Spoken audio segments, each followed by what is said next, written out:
আজ 2 দিন ফেসবুক চালু করতে পারতেছি না। টিকটক, ফেসবুক, ইনস্টাগ্রাম যেখানেই ঢুকি না কেন শুধু ইকরা আপু আর আলবির ভিডিওগুলো সামনে আসতেছে, তাদের পুরোনো দিনের ছবিগুলো সামনে আসতেছে, তাদের ভালো ভালো মুহূর্তগুলো সামনে আসতেছে।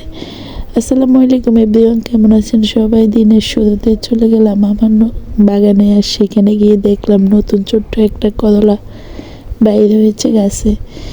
এদিকে দুপুরে রান্নার জন্য সবগুলো প্রিপারেশন নিতেছি, কিন্তু সবচেয়ে আফসোস লাগতেছে ওই বিষয়টা যে আজকে ঘুম থেকে উঠার পরেই যখন ফেসবুক চালু করি তখন দেখি যে পুরোটা ফেসবুক জুড়ে শুধু ইকরা আপুর ছবি।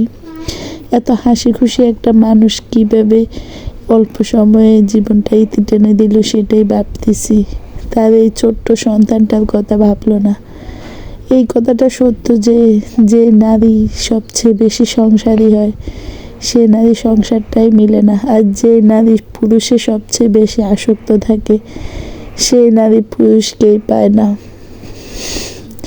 ইকরা আপুর বেলায়ও ঠিক তেমনটাই হয়েছিল। উনি হয়তো সবচেয়ে বেশি সংসারী ছিলেন, স্বামীকে অনেকটাই বেশি ভালোবাসতেন, তাই হয়তো স্বামীটা তাকে দুঃখ দিয়ে পরকীয়ায় আসক্ত হয়ে গেছে। যাক, দুঃখটা হয়তো তিনি এতটাই গভীরে পেয়েছেন যে জীবনটাকে ইতি টেনে দিলেন, কিন্তু মৃত্যু কোনো কিছুর সলিউশন না। আজকে হয়তো উনি মারা গেছে, কিন্তু আলবি হয়তো খুব সুন্দরভাবে জীবনটা অতিবাহিত করবে। আপু হয়তো দেখবে পরকালে ওই দুধ আকাশ থেকে। কিন্তু একটা দুঃখের কাহিনী কি জানেন? আমরা মেয়েরা নিঃস্বার্থভাবে ভালোবাসতে জানি, কিন্তু আমাদেরকে নিঃস্বার্থভাবে ভালোবাসার মতো এই দুনিয়ায় কেউ জন্ম নেয়নি। সবাই শুধু স্বার্থ খোঁজে। যতদিন আপনার মাঝে সেই স্বার্থ খুঁজে পাবে ততদিনই আপনার সাথে থাকবে। আজকে আমার ইফতারির আয়োজনটাও করে ফেললাম, অনেক গল্প করলাম আপনাদের সাথে। তবে দুঃখের বিষয় হলো গিয়ে মানুষটা এই পৃথিবীতে রমজান মাসের মতো এত পবিত্র মাসে এই জীবনটাকে শেষ করে দিল।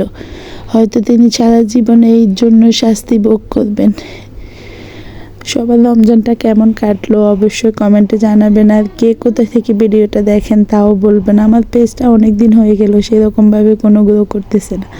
আর আমার পেজে যারা এই আজকের ভিডিওটা দেখবেন প্লিজ সবাই ইকরা আপুর জন্য দোয়া করবেন, কারণ আমি পার্সোনালি আলবির যখন ছোটো ছোটো শর্টগুলো বাইর খুব দেখতাম আর ভাবতাম যে নাটকে যেমন সুন্দর অভিনয় করে বউকে হয়তো ঠিক তেমনি ভালোবাসে, কিন্তু দুর্ভাগ্যবশত উনি রিয়েল লাইফে জিরো হয়ে গেলেন ফিল্ম লাইফে হিরো হতে গিয়ে। আল্লাহ হাফেজ।